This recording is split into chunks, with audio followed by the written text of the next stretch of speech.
Hello and welcome back. In this video, we discuss about how forces acting on an object can be represented as free body diagram.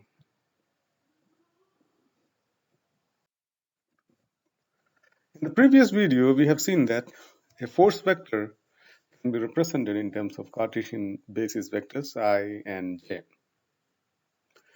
Here, the force applied is 400 Newton at an angle of 60 degrees.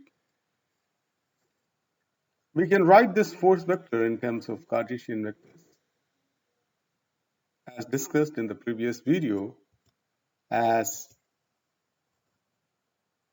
200I plus 346.4 J Newton using simple trigonometric functions. And we discussed this in detail in the previous video.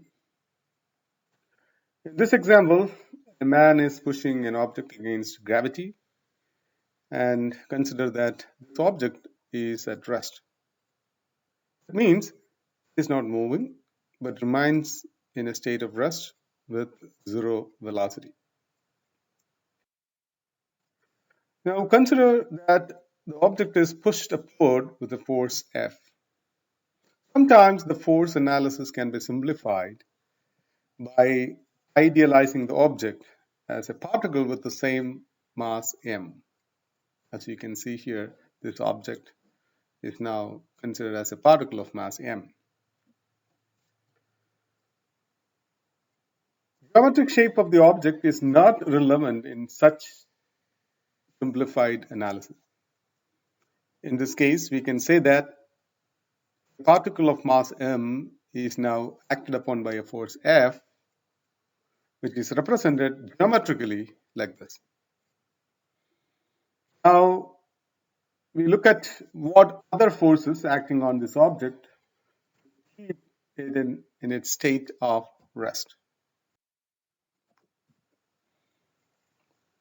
Other forces acting on the object are force due to gravity and normal reaction from the surface N.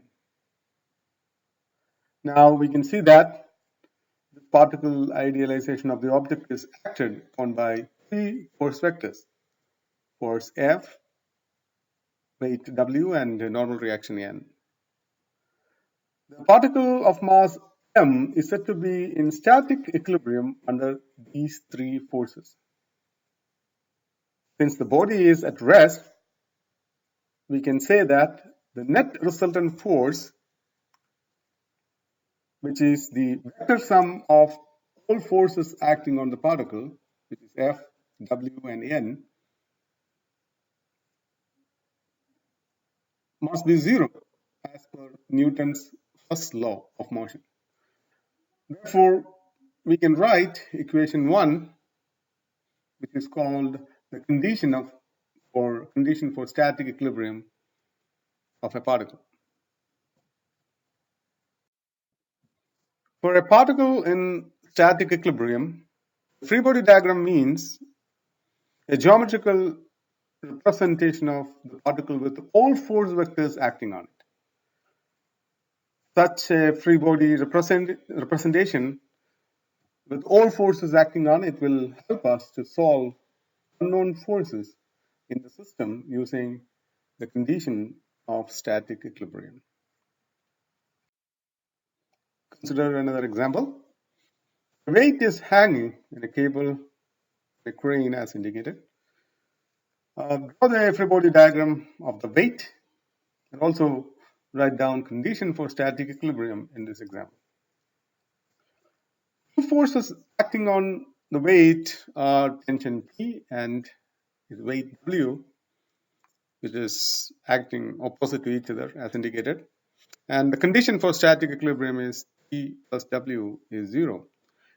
In fact, the net force, which is the sum of T and W, is called the resultant force, net resultant force, which should be equal to 0. And then this condition is called condition for static equilibrium.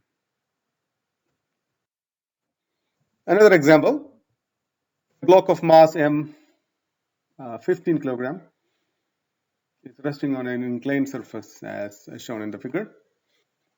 Identify the forces acting on the block, draw free body diagrams, and write down condition for static equilibrium.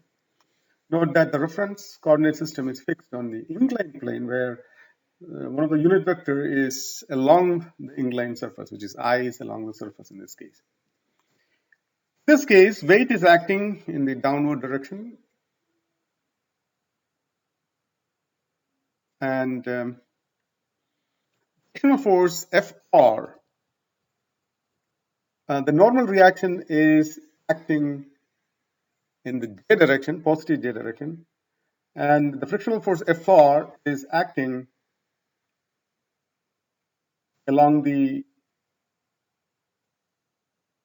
inclined surface in the minus I direction. Net resultant force will be the sum of all these forces, and the condition for static equilibrium is that net resultant force, which is sum of Fr, W, and N, should be 0. So this is the free body diagram. So you can see that the object is acted upon by 3 forces, and we represented these forces with directions and directed lines. So this is the free body diagram of this object. Finally, another example, an object of mass m hanging on a rope as shown in figure. For the free body diagram and write condition for static equilibrium of the weight and the joint. We will discuss this example in class, and thank you for listening.